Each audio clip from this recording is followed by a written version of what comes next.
lo que quieren es unirse. Se están agrupando todo el bloque conservador. ¿Quiénes van a estar en la marcha de protesta del domingo?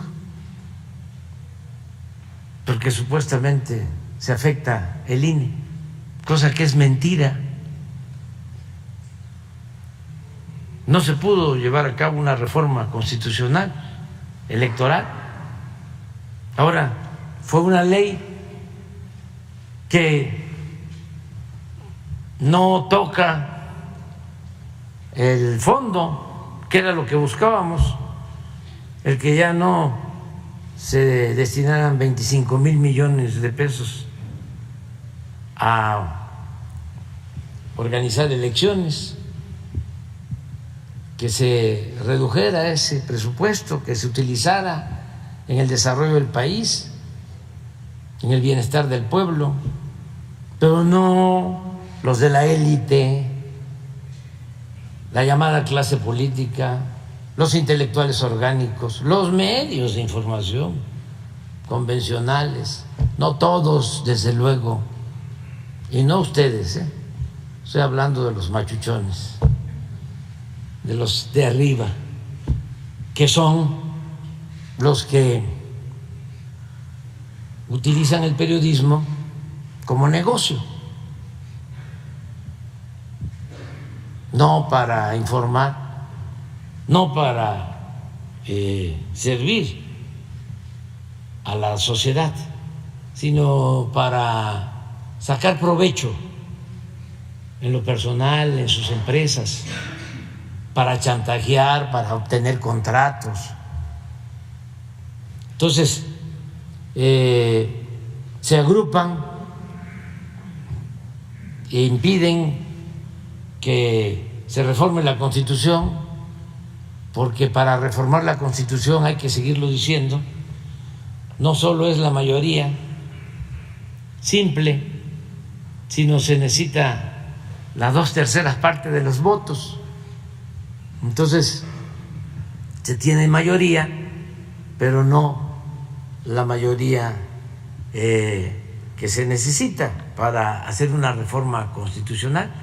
Entonces bloquearon la reforma constitucional en materia electoral, que planteaba, repito, reducir el presupuesto, planteaba que ya no se le diera tanto dinero a los partidos, planteaba que en vez de 500 diputados solo se eligieran 300 y que se eliminaran 200 diputados plurinominales.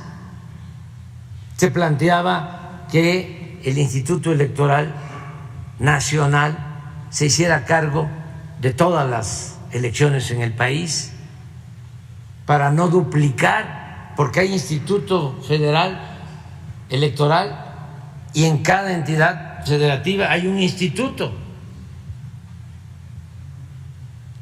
Bueno, todo eso y más, porque se planteaba que en vez de que los partidos eligieran a los consejeros, a los magistrados del Tribunal Electoral, los eligiera el pueblo en una elección, que el pueblo dijera: esta ciudadana, este ciudadano íntegro, honesto, verdaderamente demócrata, quiero que sea consejero, para que se garantice la democracia, para que ya no haya fraudes electorales como los han habido en la historia de nuestro país, como los hemos padecido en la historia de nuestro país, con daños gravísimos. Imagínense si no hubiese habido el fraude electoral en el 2000, en el 2006,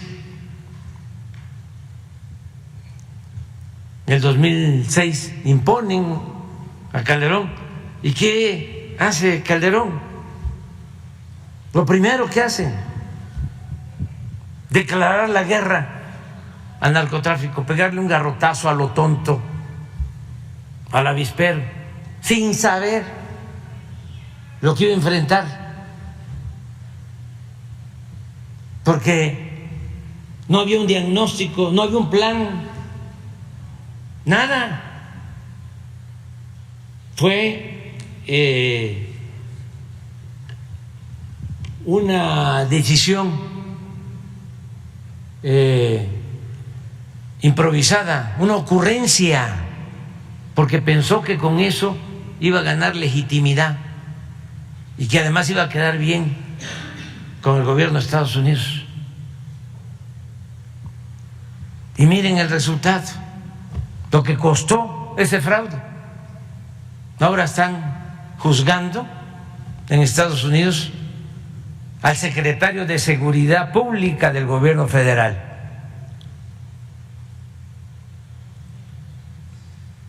Entonces, cuestan mucho los fraudes electorales.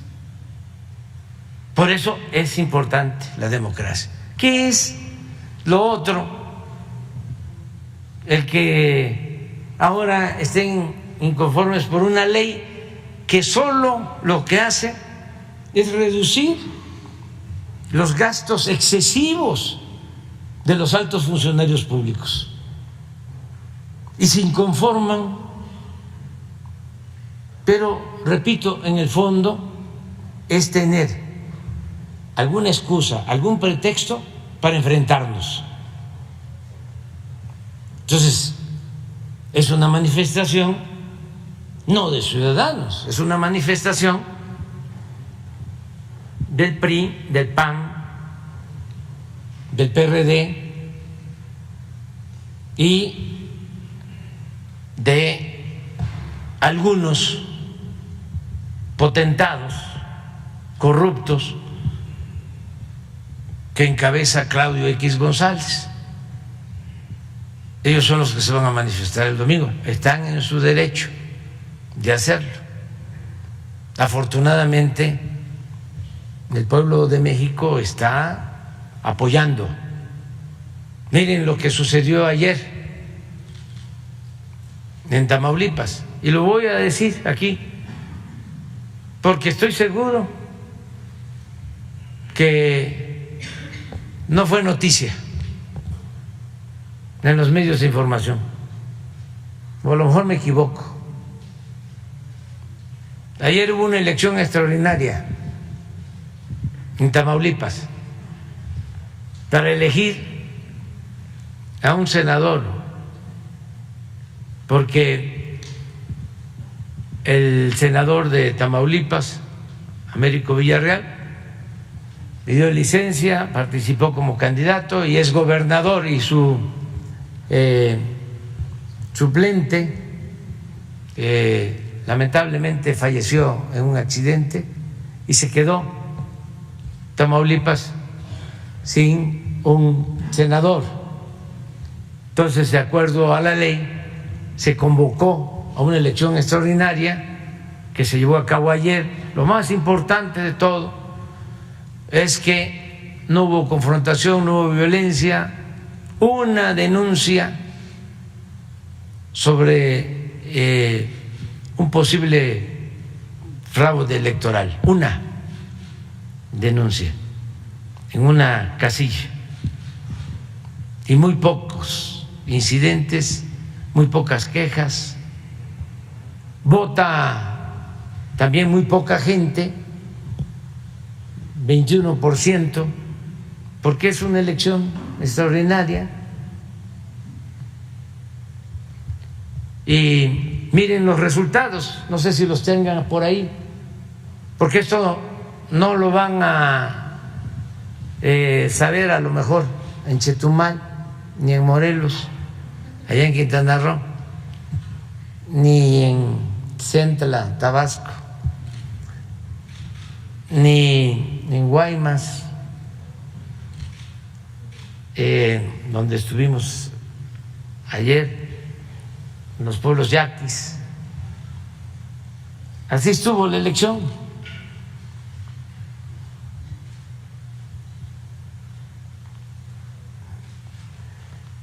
El del Partido Verde, vamos a aprovechar a informar porque no creo que en el canal de las estrellas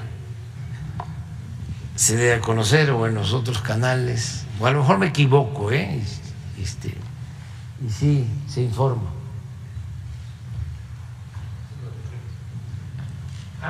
PREP.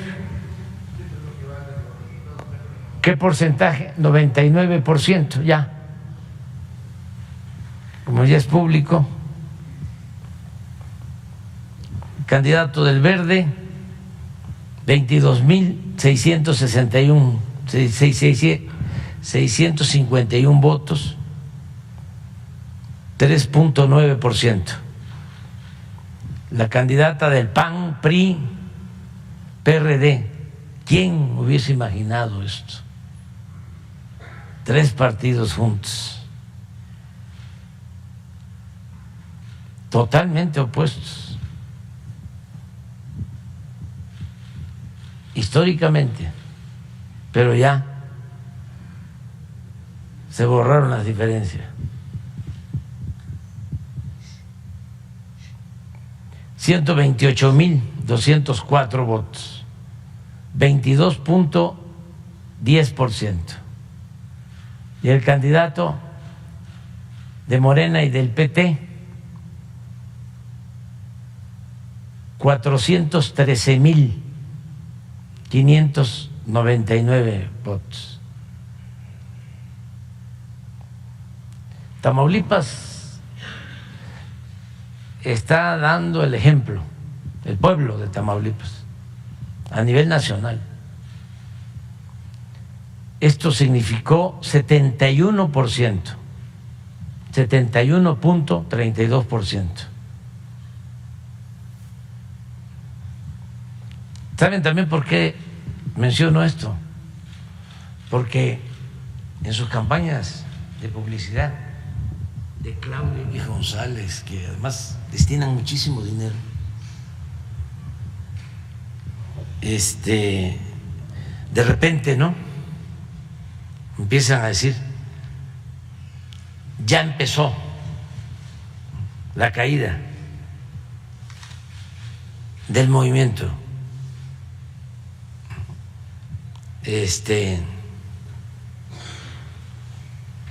Ya empezó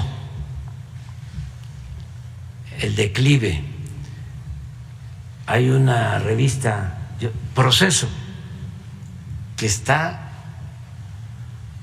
de pena ajena. O sea, don Julio debe estar molestísimo. Pero a ver si pone la portada, a ver si es cierto lo que vi, porque como también meten cosas falsas. ¿Cómo se llama? Mentiras, pues. Fake news. Ah, no, vi otra.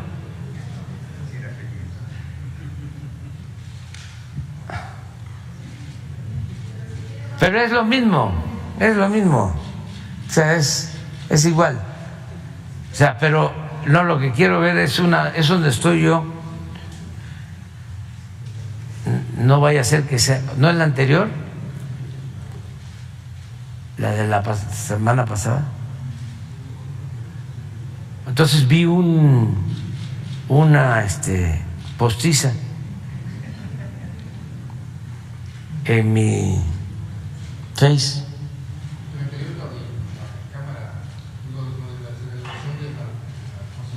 Ah, no, entonces la vi mal.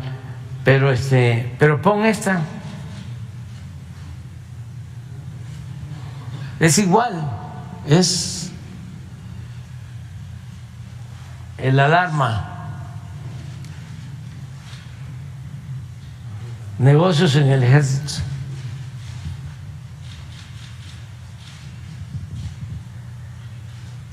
Nada. Calumnia que algo queda.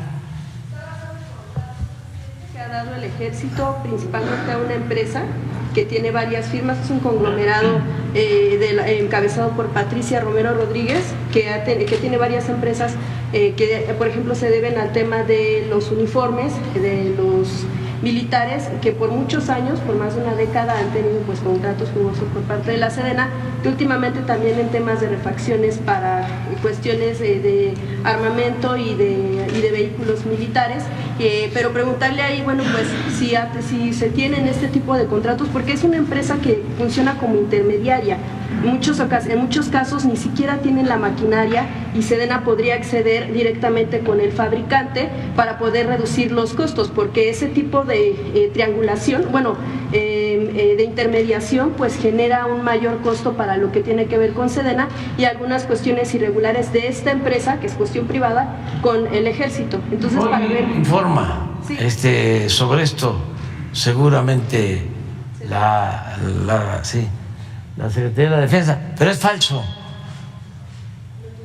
Estoy seguro que es falso. Es un invento de la revista. Están los contratos, pues. No, pero eso no implica corrupción. Pueden tener contratos, pero no implican corrupción. Pero esto es sensacionalismo puro, amarillismo. Se va a aclarar, pero ya ustedes no van a sacar otra portada diciendo de que se equivocaron. Es que la información se tuvo por transparencia, es la misma Sedena la que... Pues sí, pero por eso, si está en transparencia, ¿sí? Si fuese algo chueco, no se pone en transparencia. ¿Se ocultaría entonces? ¿Mande? Entonces hay cosas ocultas cuando está algo... Nunca se oculta nada, nunca se oculta nada, nada absolutamente. No somos rateros, ese es el problema, ¿sí? De algunos medios que se quedaron con ese chip de que el gobierno es corrupto. Entonces, ya no es así. En este gobierno no hay corrupción. Es una empresa que se heredó de anteriores administraciones. Sí, se va a explicar. Y la Sedena tiene sus fábricas de ropa, ¿sí?, de uniformes. Ayer precisamente se inauguraron los nuevos uniformes para todo el personal militar, construido en las empresas de la defensa, y se va a informar sobre eso. Sí, porque no serían viables los contratos si se tiene donde se hagan, ¿no? Sí, pero estoy seguro, sí. O sea, si tengo que decidir ahora entre proceso y la honestidad, en este caso de la defensa, me inclino por la honestidad de la Secretaría de la Defensa. ¿Qué es la que informó, pues, finalmente? Sí, que es la que informó, y sostengo que el proceso miente y que actúa de manera tendenciosa, con amarillismo, que es lamentable porque era de las únicas revistas que habían durante mucho tiempo opositoras, y en los últimos tiempos pasó como lo del Siempre. En su momento el periódico Siempre de mi paisano Pagés, Pepe Pagés, era la revista plural que existía, y ven el Siempre ahora, no tiene nada que ver.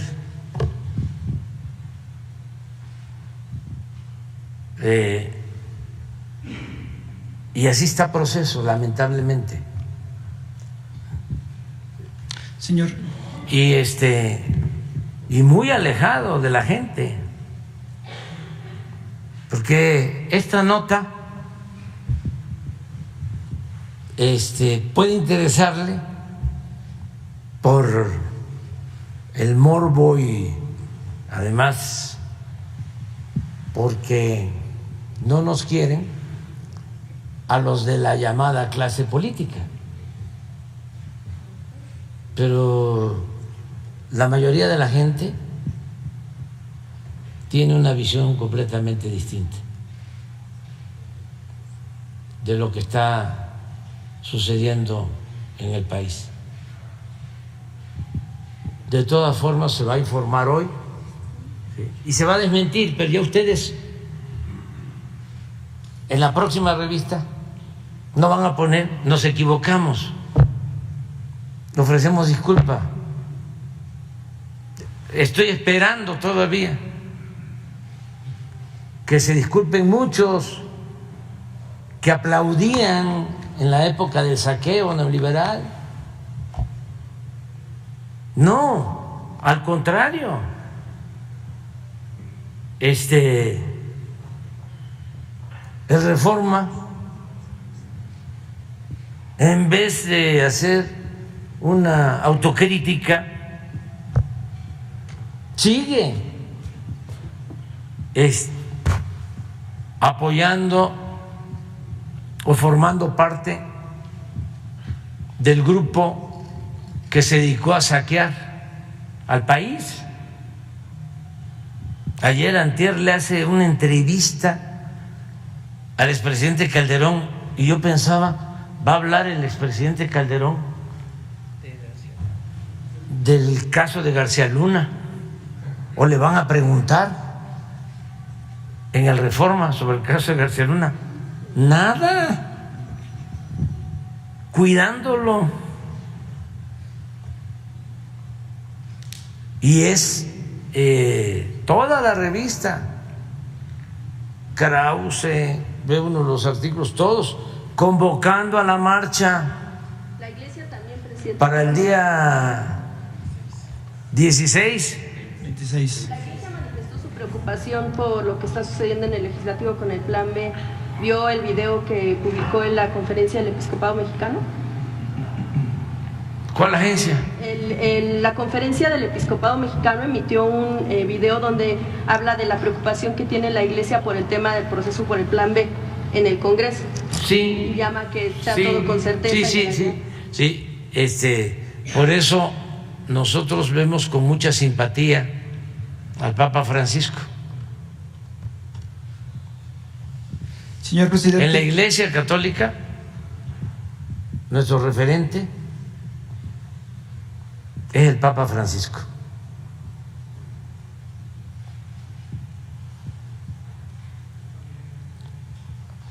Y nosotros somos respetuosos de todas las creencias.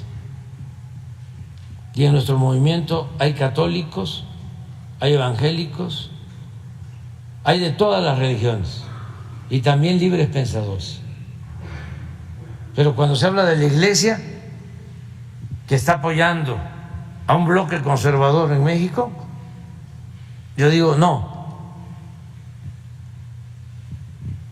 esto no tiene que ver con el Papa Francisco, porque él ha condenado a los saqueadores, él ha condenado a los que explotan, a los que humillan a los pobres. Tenía muchísimo tiempo que no había un papa tan cristiano, tan defensor del pensamiento y de la obra de Jesús, que siempre estuvo del lado de los desposeídos, del lado de los humillados. Por eso los poderosos de su época lo seguían y lo espiaban y le llamaban alborotador del pueblo, y por eso lo crucificaron. Entonces, esa iglesia la representa el Papa Francisco.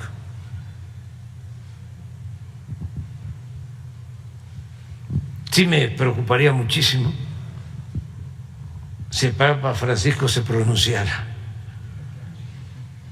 sobre este tema. Pero si es aquí, hay que entender cómo las élites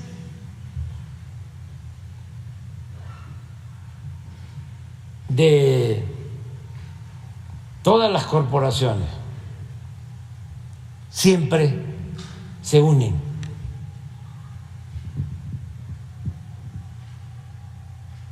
Se alimentan, se nutren mutuamente las élites, no el pueblo, no el pueblo católico, no el pueblo evangélico, no el pueblo laico. Hay que diferenciar. Nuestro movimiento tiene como propósito atender al pueblo y defenderlo de una élite opresora y corrupta que le ha impedido al pueblo salir adelante, salir de la pobreza. Esa es la esencia de nuestro movimiento. Por eso decimos, por el bien de todos, primero los pobres. La marcha esta es para la defensa de privilegios. La del día 26. 26. Vienen a protestar porque no quieren que se apoye a los pobres. El PAN votó en contra de la pensión a los adultos mayores, para ser más claro, y les molesta que se apoye a la gente necesitada, porque son muy clasistas y muy racistas. Y ahí vienen todos. Y antes, pues simulaban que eran distintos, el PRI y el PAN, y ahora pues no. Lo mismo en el caso de los medios de información, que engañaban de que eran independientes. Nada de eso, están completamente al servicio de la oligarquía y los intelectuales orgánicos son los que convocan. Pero qué bueno que esto esté pasando, porque es fuera máscaras, es como un striptease político. El rey va desnudo.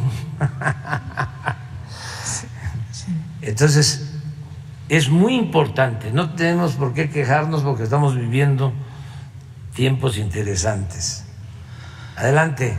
Señor presidente, otro tema. El mismo viernes fue y inauguró esta planta fotovoltaica, que es la más importante, la más grande de América Latina y que va a ser de las que va a producir más energía en todo el mundo.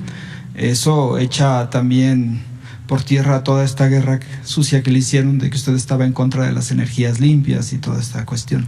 Al siguiente día se reservaron para la explotación mineral, para la cuestión del litio, más de 235,000 hectáreas, también en Sonora, que usted comparó pues con sus justas proporciones con la expropiación petrolera, ¿no? Estos dos hechos, pues prácticamente con la construcción de la refinería de Dos Bocas, la compra de la refinería en Houston, el fortalecimiento de Petróleos Mexicanos y el fortalecimiento de la Comisión Federal de Electricidad, además de la creación de la empresa de litio MX, pues está elemento que distingue los años neoliberales, donde prácticamente vendían como chatarra a las empresas estatales o pues regalaban a privados y a extranjeros la riqueza de los mexicanos. En ese sentido, y hablando de soberanía energética, ¿qué es lo que faltaría en su gobierno para consolidar, para fortalecer la soberanía energética? ¿Ya se hizo lo que se tenía que hacer o aún quedan pendientes? Es decir, ¿qué hace falta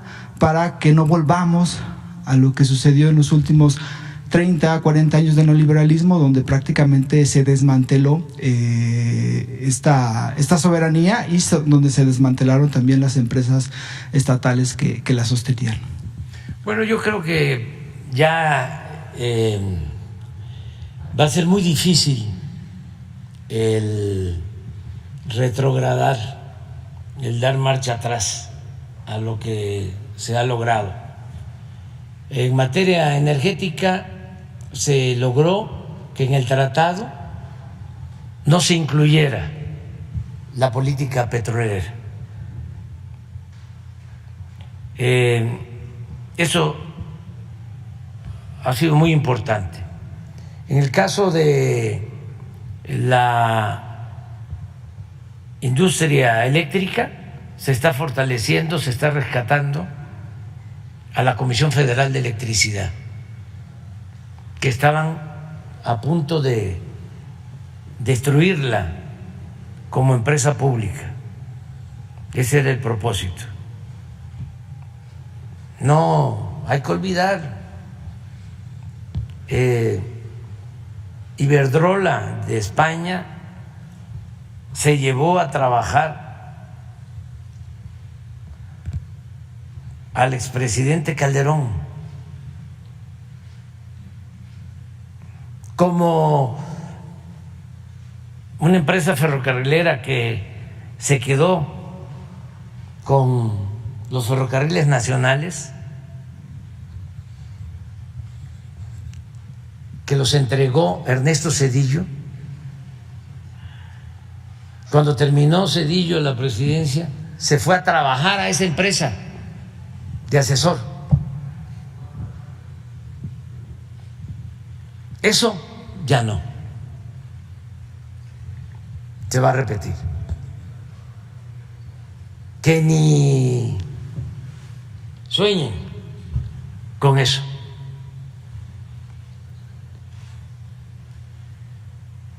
Porque va a haber continuidad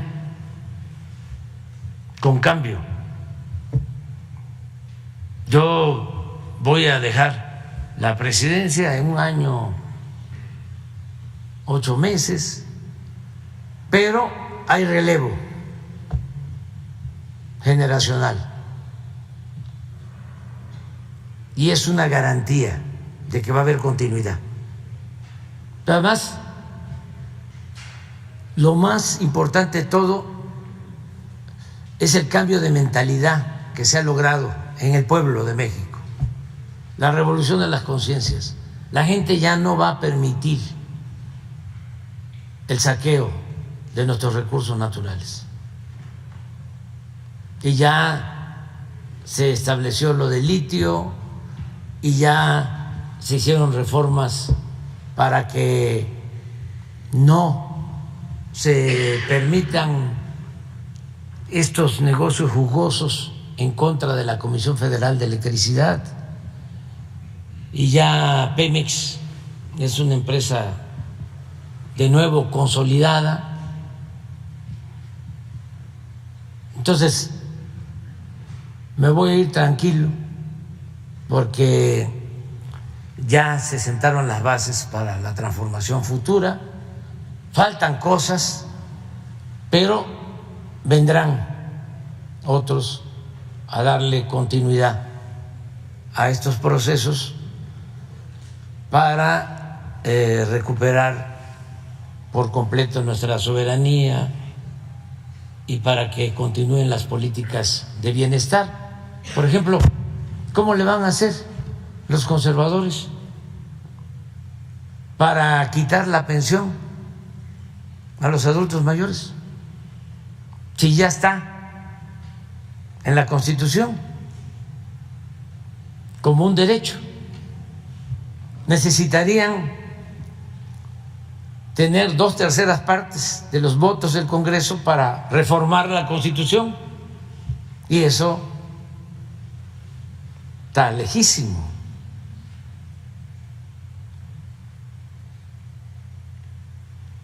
Ya es muy difícil. Y lo digo porque ya empezó el Reforma.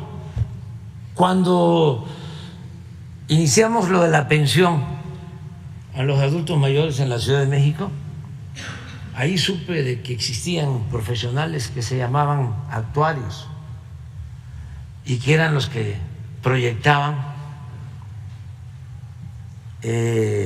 lo que financieramente podría suceder a futuro con sus cálculos. Y de acuerdo a esos actuarios, todos los conservadores, iba a quebrar el gobierno de la ciudad si otorgábamos la pensión a los adultos mayores. Pues no sucedió eso. Y ahora, estaba yo viendo ayer, creo, a ver si lo tienes, lo mismo del Reforma, a ver si lo ponen, de que va a quebrar el gobierno o que va a ser insostenible el financiamiento de las pensiones de adultos mayores. Qué bueno que saquen esas cosas, porque en corto, en privado, pues lo plantean, porque para ellos esto es populismo, paternalismo, clientelismo.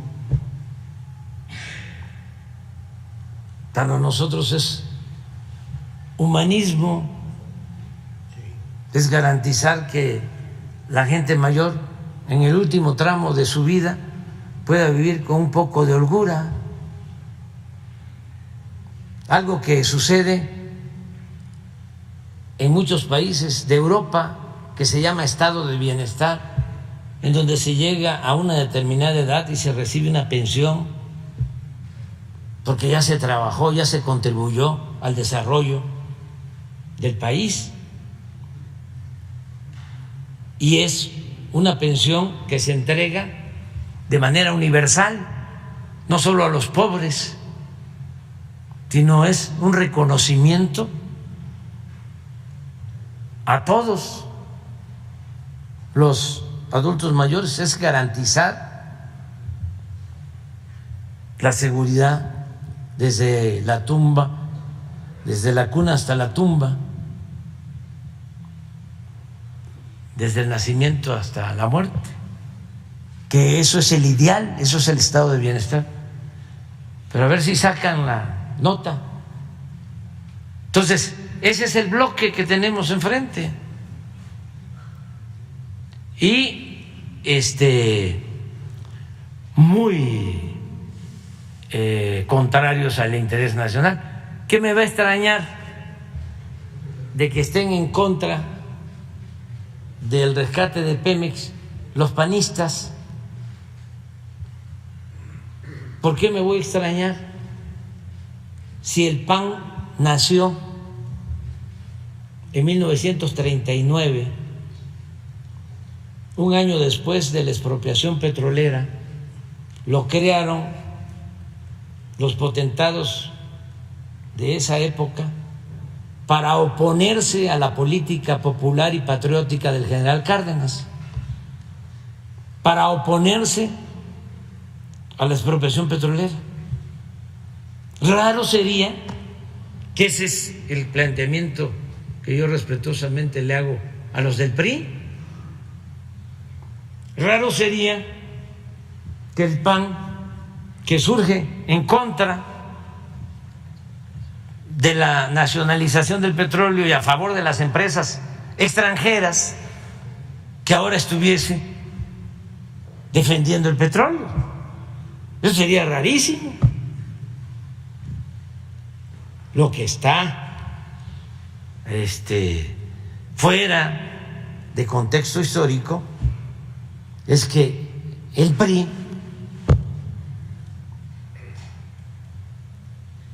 esté a favor de que se entregue el petróleo a empresas extranjeras, porque sí en el 38, pues era el Partido de la Revolución Mexicana el que llevó a cabo esta acción patriota. Por eso va a estar muy interesante, porque el 26 vienen los conservadores al Zócalo y el 18 de marzo vamos a estar nosotros. El día de la expropiación petrolera, aprovecho para invitarlos. Todos están invitados. Todos. Será. Tú no vayas a fallar, ¿eh?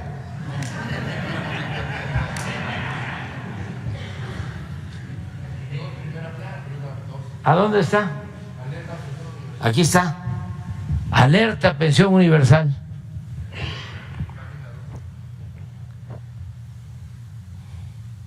Consideran que disminuirán los recursos a otros programas. No. Si tenemos presupuesto. Este año vamos a tener como 339,000, este dato, para los adultos mayores. Esto es lo que dejaban de pagar de impuestos los machuchones, para que se entienda. Era lo que le condonaban de impuestos a los de arriba, a los que mandaban, pues, a los que van a venir el domingo. O sea, en vez de que no paguen impuestos los bancos como era antes, porque no pagaban impuestos los bancos, en vez de que no pagaran impuestos las grandes empresas que defienden Reforma, como FEMSA, que no pagaba impuestos, de allá de Monterrey, y otras, pues se lo damos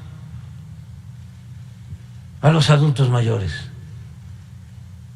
Deben de entender que es que hay gobiernos que dan y hay gobiernos que quitan,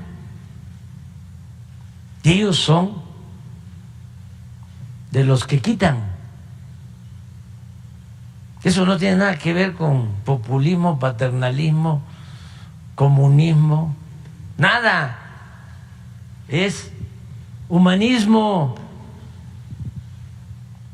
Y si nos alcanza. ¿Cuánto es esto? Tenemos un presupuesto de alrededor de 7 billones de pesos. ¿Cuánto significa esto del presupuesto nacional? Ayúdenme a hacer la cuenta.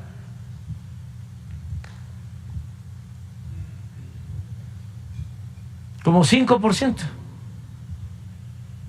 ¿Es justo o no es justo que destinemos el 5% del presupuesto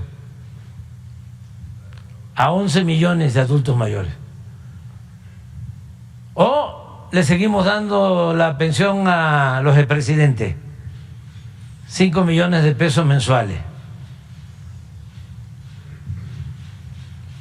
Entonces, ese es el tema de fondo, y eso es lo que se está dirimiendo en estos días, y es muy bueno, muy bueno para el país, porque hay 2 proyectos distintos y contrapuestos de nación, y son momentos de definiciones. Es decir, yo estoy aquí, yo estoy acá, y se respeta, porque eso es la democracia. No es uno, porque eso es dictadura, totalitarismo, no es pensamiento único. Lo que ellos quisieron imponer, todos los dogmas neoliberales. Sí, un día voy a hacer la lista. Hablando de impuestos, ¿se acuerdan lo que decían? Que no se recaudaba porque no pagaban impuestos los ambulantes,